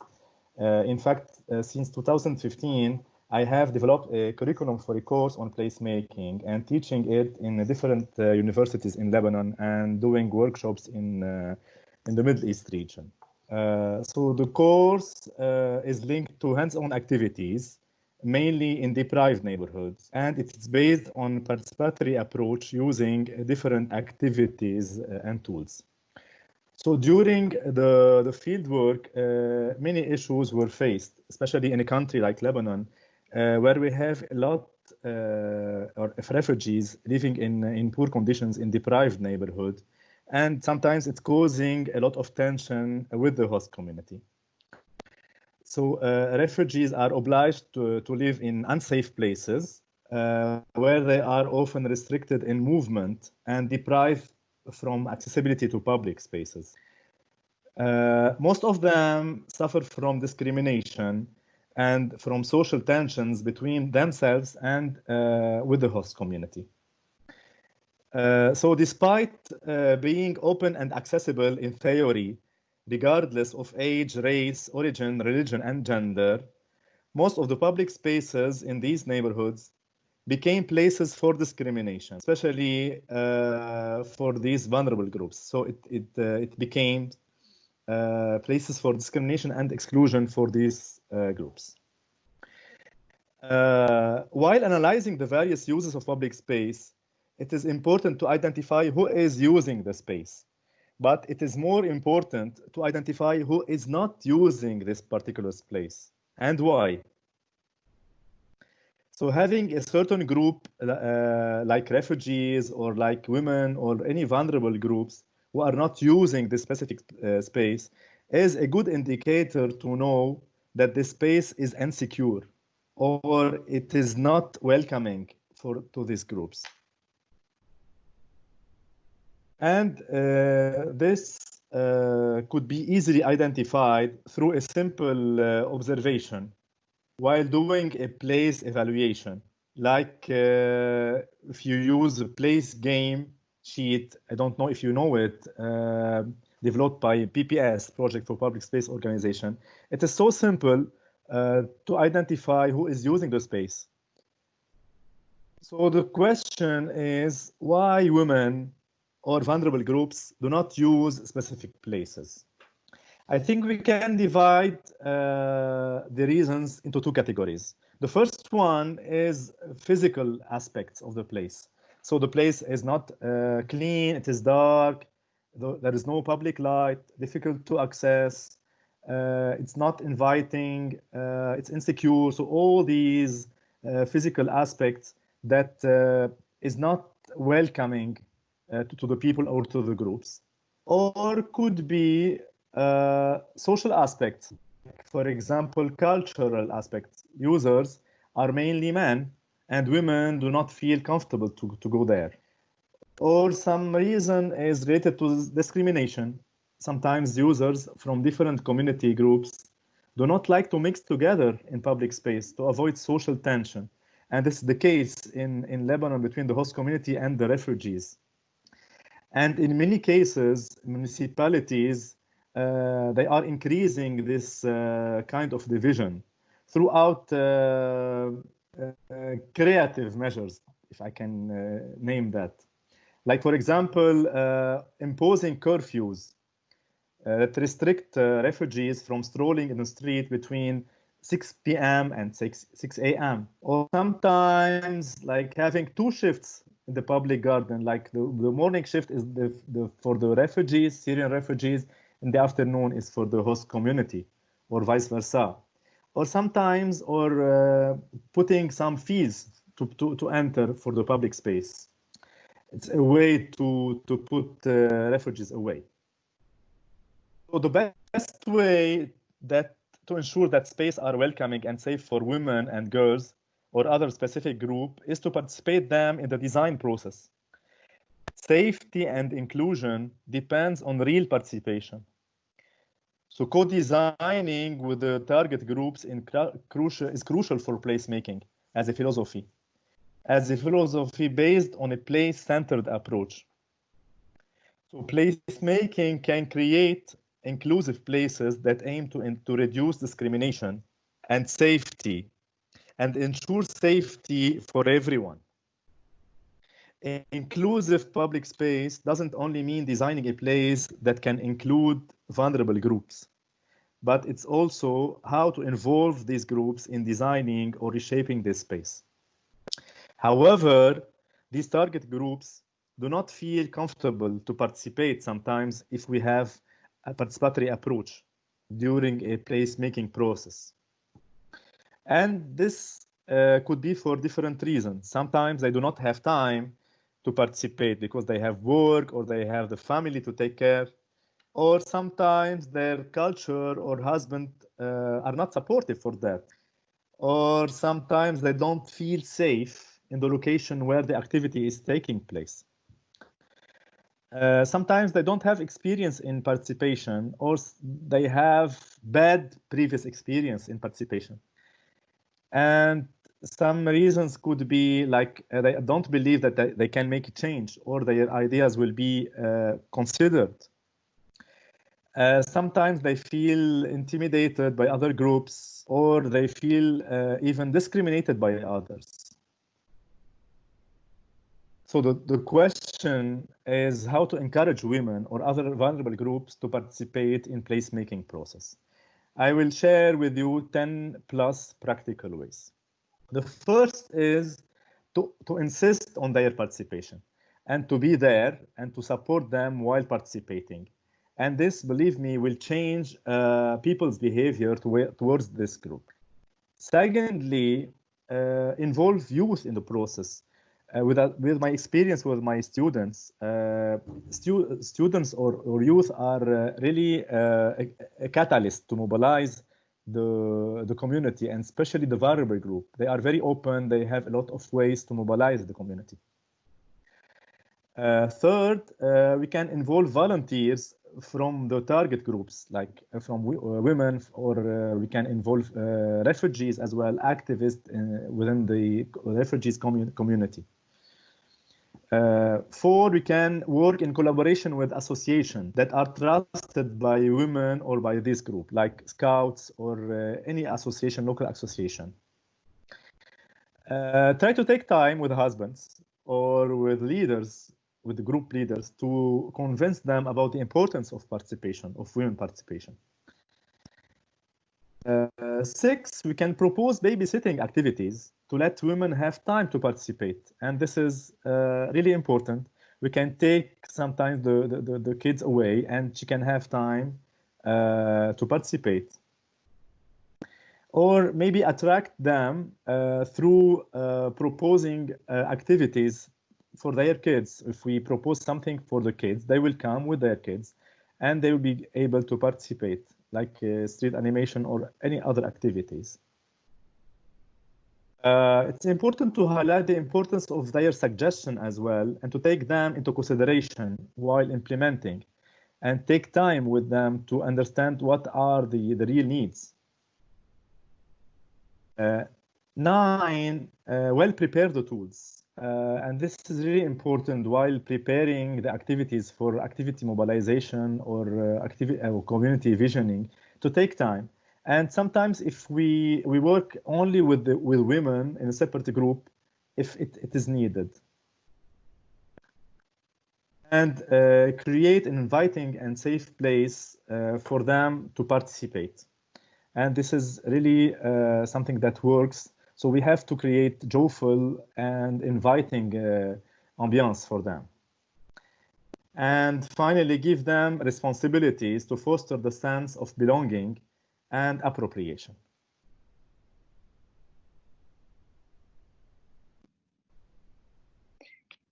Thank you so much, Ronnie. I have a small video, 1 minute. If you can see it. Yes, but there's no sound. Uh-huh. I think that we will go forward. But thank you so much. I think that you're highlighting a very important thing, and that is to analyze the participatory process regarding the roles and the place where you're creating the process, to see if there are some faults with the people or the place that you're planning. So thank you so much. Thank you. Yeah, thank you.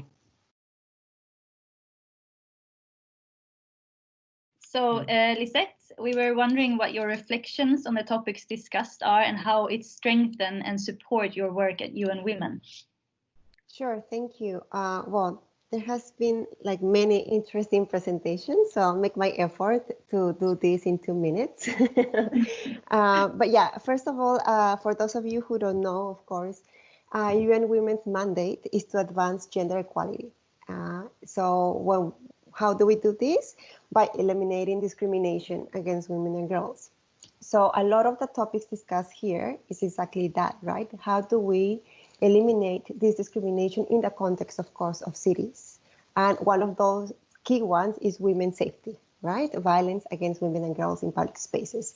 So from all these learnings and these amazing power presentations we have heard today, one thing that I would say that support our work is that definitely this is a universal challenge. So we have seen this, we are a network of 50 cities, and this happens everywhere, cities in Europe, Africa, Latin America. Unfortunately, it's a universal challenge, but at the same time, it provides us space to work and improve better. Two things that came out really quickly here. One is women's freedom of movement. This is one of the key indicators that we in UN Women in the Safe Cities program for women and girls measure. So in each city that joins a program, they measure and they track how they are improving women's freedom of movement. And second, how do we increase the perception of women's safety in public spaces? And this has been touched in all these different presentations through so many different tools, modalities, approaches, and strategies. Of course, with that, we're able to respond to SDGs, especially SDG 5 and SDG 11, that most of you are the Sustainable Development Goals. Another a concrete way that I think all these great presentations can support UN Women's work is that we do this, of course, because we're a human rights organization and, of course, a feminist organization. So to do this work, we always follow feminist principles. So we have heard great examples on how to do that through the presenters, through the speakers. So, for example, the co-creation and collaboration to create these initiatives with different groups of people is key, and we do it a lot in UN Women, and it was great to hear that a lot of you are doing it in different ways. Another thing that is kind of very obvious from these presentations that came out really clearly is the importance of women's leadership in decision making. So now that we're talking about how to rebuild our cities beyond the pandemic, it's important to take that in account, right? How do we include women's leadership and also women's voices? You know, some of you explained very clearly the need to include women's voice and needs when we are redesigning, redeveloping public spaces. Another thing that also I would add to these conversations, this rich conversation, is of course also the key role of women's rights organizations, of feminist organizations. So they are the ones also who know how to do this work. So we encourage a lot local governments, whoever is putting in place these strategies, to engage them in the planning and implementation of these processes. And of course, a fourth one that also came out a lot, of course, is the importance of community participation, right? This is, no one can do it alone. UN alone cannot do it. The government, local government cannot do it alone. The women, so we all have to work together, and more than ever, because of the huge challenges we have now, we have to be very creative in how we are doing these collaborative partnerships with non-traditional actors as well. Okay, thank you. Thank you. Yuma, we can see you. Great. If you would reflect on the seminar, what you have heard, what do you think are the most important topics connected to UN's policies And how does it relate specifically to UN Habitat's standpoints? Yes, I think this has been a very interesting topic, and in fact is right at the heart of what the Sustainable Urban Development Agenda speaks to.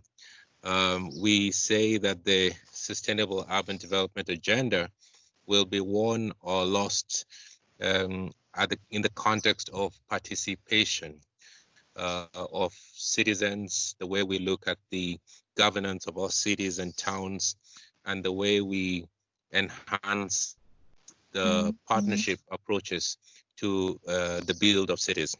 The impact of the coronavirus has gone to show that cities will need to reframe their narrative, and I think the presentations here today have underscored the need for us to belabor the point of participation in the way we appropriate public spaces. And again, where from a gender lens, to look at the city in its differentiatedness. So in our approach at UN Habitat, over the past 25 years of work of the Safer Cities program, the focus on safety and security has been to look at it less from a policing dimension, but more from the co-production of safety and security for all. And with local governments at the center of the coordination of such strategies, we say that safety as a public good must manifest itself in public spaces in terms of their availability, their use, and their access. The public space becomes therefore the site of social interaction, of economic vitality, of political contestation, and women. When we look at women as they play out in terms of the space, we say a safer cities for women defines actually how we look at the city for all. So my take on this webinar is that the context in which we have looked at women's liberty speaks a lot to the way we define the rights of citizens to the city and how they access the benefits of city life. And I believe if we look at this as a fundamental way to define the post-COVID-19 cities that do not run away from density in the face of social distancing and isolation, but rather look at this as an opportunity to further catalyze the gains they had made in terms of advancing safe public spaces for women, for girls, as the way to actually develop a city for all. I would like to conclude this by saying that our cities are facing an unprecedented challenge with the COVID-19 pandemic. I think we need to think about ways, innovative ways of how to imagine and visualize the new normal of cities, not from a perspective of more segregation and distancing, but more from how to reorder what cities had not themselves undertaken. I was happy to hear many presenters saying COVID-19 has given cities an opportunity to accelerate policies that they hitherto had not actually implemented. And we can think of riding along those type of drivers to make the city, the safer city that we want, the safer public spaces for women and for all, from a perspective of new urban legislation, new urban planning, new urban management and governance frameworks, with the city and its institutions at the center of that co-production agenda. I thank you, and I think for Habitat, Sweden is a key country of practice for this. It has been fundamentally the foundation around the Safer Cities program at UN Habitat, and we believe that the community of practices that we have shared through this webinar will contribute to a greater country peer review process in the implementation of the UN system-wide guidelines on safer cities and human settlements. I thank you. Thank you very much. As a final conclusion to this webinar, Lisette, do you have like 3 main points that you would send out to everybody? Sure, yeah. Well, I would say that first of all, This is an opportunity for us. I know that a lot of cities were going through so many challenges. I agree completely with Yuma that local governments are at the center of this pandemic and the reconstruction of the cities, but it's also a fertile ground to do things differently. So I want to keep this positive mode in everything we do, because as we heard from most of our participants, it is an opportunity to rethink what that patriarchal city is, what are those values, what are those needs that we need to change. And it can be small steps that can get us to that gender equality and that access and right to the city that we all want. The second thing that I think also that is a key takeaway, and I think we should keep with us, that I really liked, that I saw in many of your presentations, is that this pandemic, this emergency has highlighted the inequity issues and inequality, not only gender, but also social. So you talked a lot about the disadvantaged neighborhoods. And indeed, even pre-COVID, these are the neighborhoods who had been more in need of women's safety and women access to the city. So this is also another opportunity to put these neighborhoods at the center of our response, of our stimulus packages. How are we really improving those women who are more left behind, that we can bring them up and give them that safety and that access that they need to empower themselves? And finally, I just want to also highlight that really need to collaborate. Like more than ever, we really have to find ways. I really like to hear from your different participants with the private sector, with the NGOs, with the local government, with UN agencies. We also thank you for inviting us. I think this is also a time that we really have to put aside our difficult, sometimes lack of time or whatever it is, but we really need to be together and work as much as we can to make it happen, because we have big challenges ahead of us. Thank you so much for inviting us. Thank you, Juma. I didn't have the chance to say hi. It's always nice to see our UN family. And thank you all the speakers. It was wonderful, and I learned from each of you. Thank you. Thank you so much. Thank you all. As you all know, we will summarize this whole webinar and write down some conclusions and some short summary from each speaker, and also include extra questions that have come in via mail or via the chat. So they will be answered in written format later on, and all the ones that signed up will get the summary then from the webinar. So with that, we end this interesting series of short presentations. Hopefully it was very inspiring to everybody, and let's continue the discussion and the debate and innovation around this topic.